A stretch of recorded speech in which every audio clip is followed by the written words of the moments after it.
Hello and welcome to today's session. I hope you're all doing amazingly well from whichever part of the world you are watching.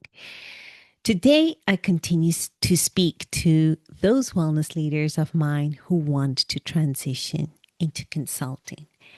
And today, I want to talk about the fatal mistakes wellness leaders make when they want to transition into consulting, and why these mistakes either make or break their consulting career. And in some situations, the damage that is done from failing in consulting actually makes these wellness leaders leave the industry they love so much, because they reach this point where they have tried everything possible in employment and in entrepreneurship to be in an industry they love, but they simply haven't achieved the success they wanted. And they have seen themselves in the situation where they have no other choice but to leave the industry they love and go for an industry that seems less complicated, where they don't have to fight for the value, and that things just work smoother from their perspective. So, just rewinding slightly to think about wellness leaders when you get into the situation where, you know, we all reach this point where we can call it Rome. We are at this situation, this point of our careers where we are right now, Rome is not a place we want to be in. We no longer feel fulfilled. We no longer feel that we're making the impact we want to make. And we just generally feel tired, frustrated, and want to change where we are right now. And we think the solution is to go into consulting, to venture out on our own. And there's nothing wrong with that. But I think it's important to actually look at how we got ourselves to this situation, to Rome, where we want to step into consulting.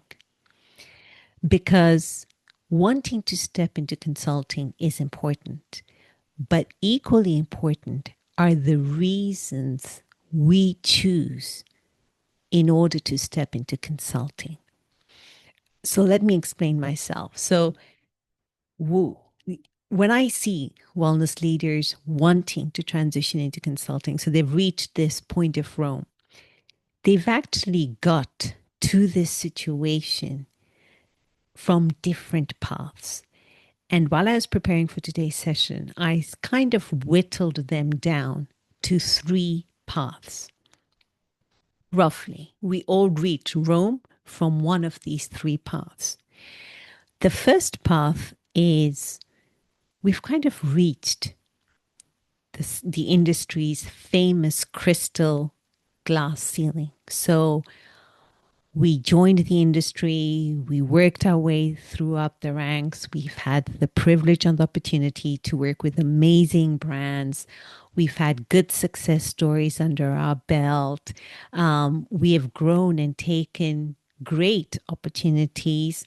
And we've now reached this point where we see that from here, we're at the top of the mountain. We really can't grow any further. That we as wellness leaders don't have enough opportunities, because all the senior wellness positions, regional spa director, VP of wellness, global well-being director, senior vice president, all those roles have been taken. And we know that once certain roles have been taken, it takes forever for the people who have occupied those roles to move on. So we see ourselves reaching this glass ceiling. this dead end. And we think consulting is the next step.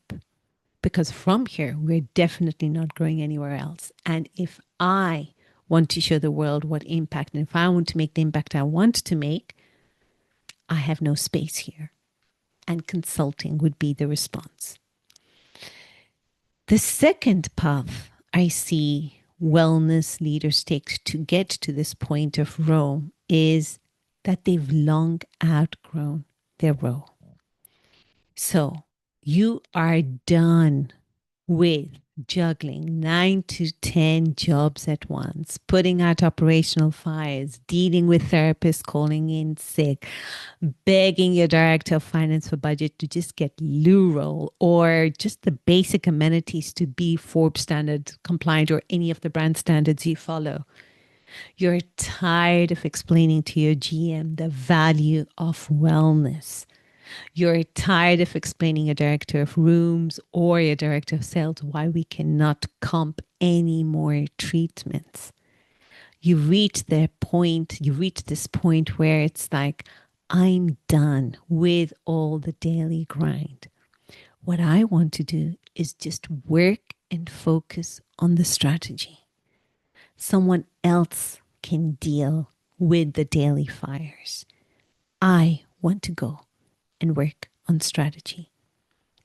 And you see that if you continue to be in this role, you simply will never, ever be free from operations. You'll always be roped in.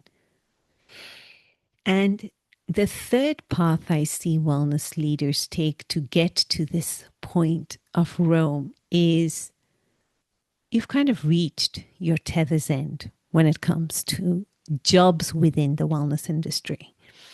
You've seen them all, and they all pretty much look the same. You have solid expertise, very good experience under your belt, strong positions, and you're acutely aware that you earn a very good salary, at least for the industry.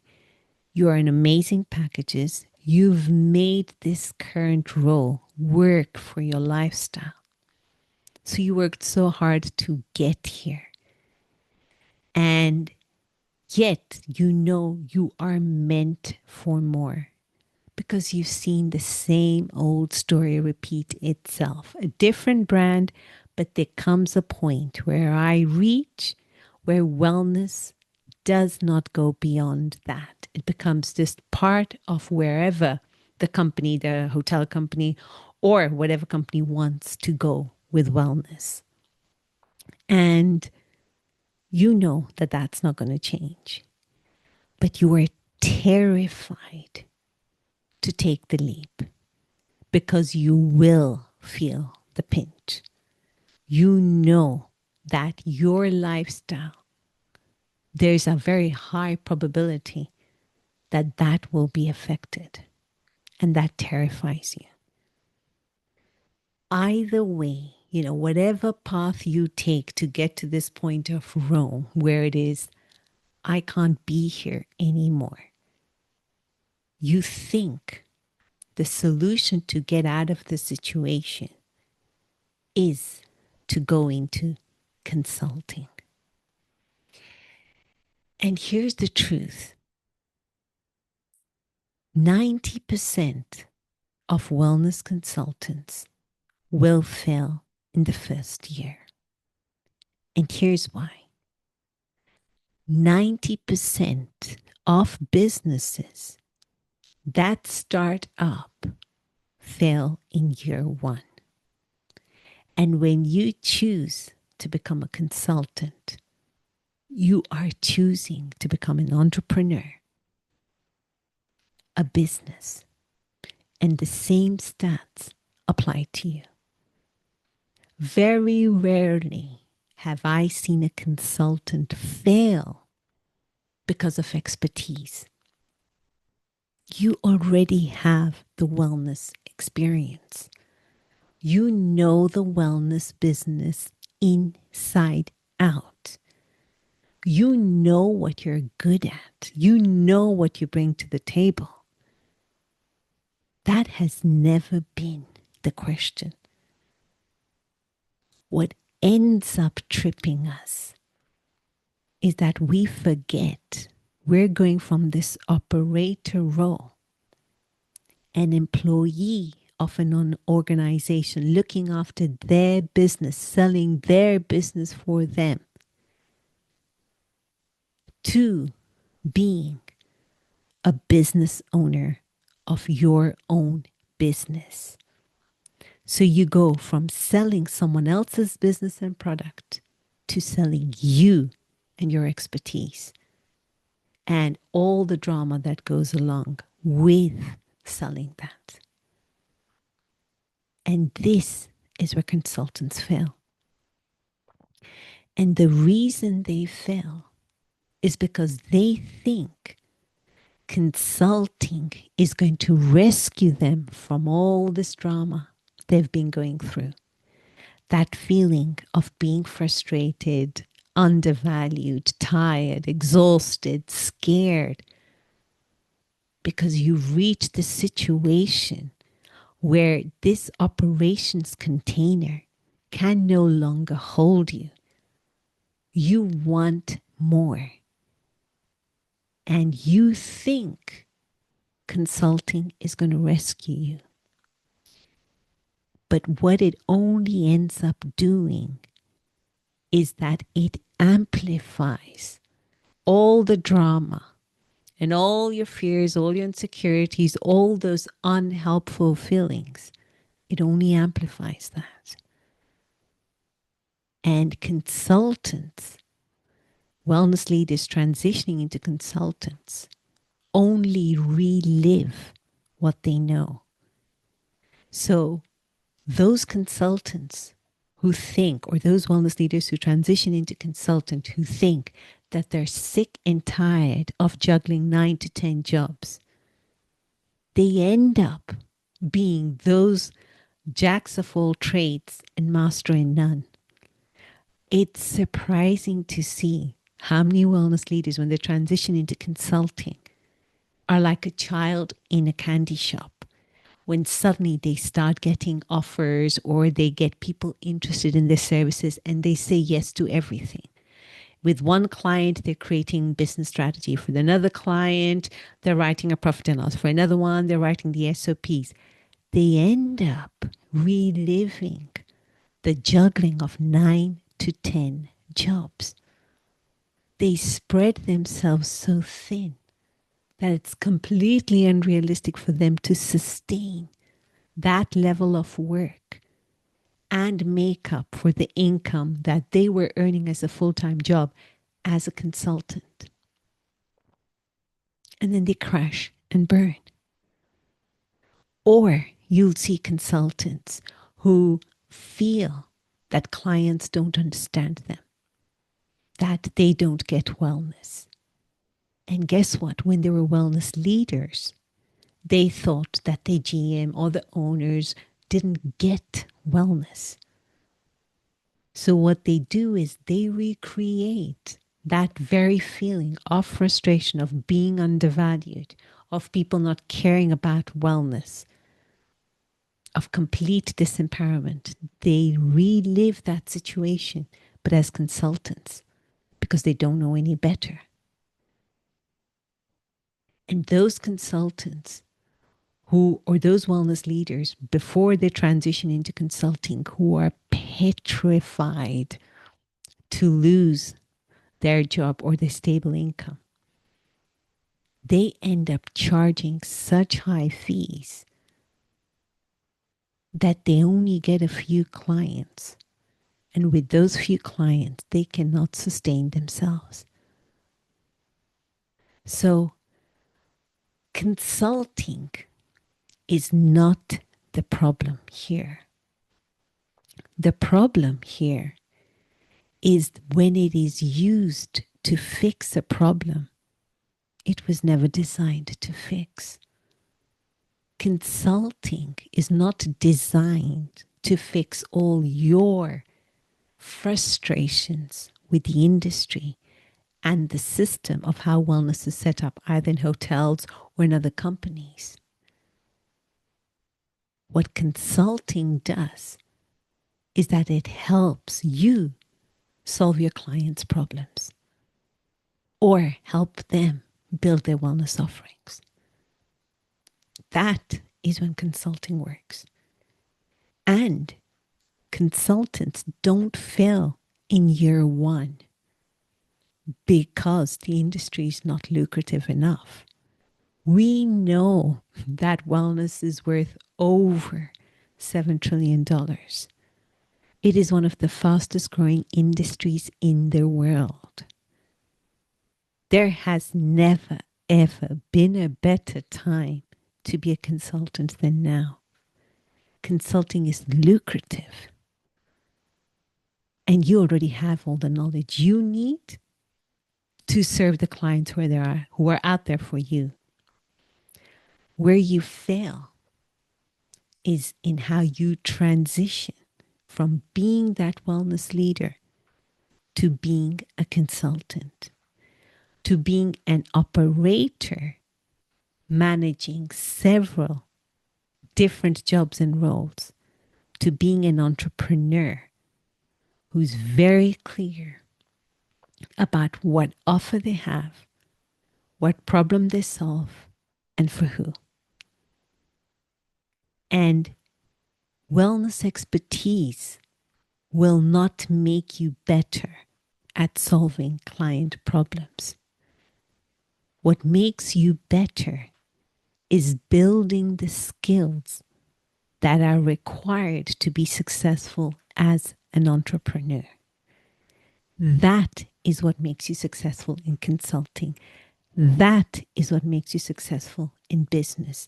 That is what helps you replace your income and exceed it in consulting. So, consulting does work. And it can be a complete game changer.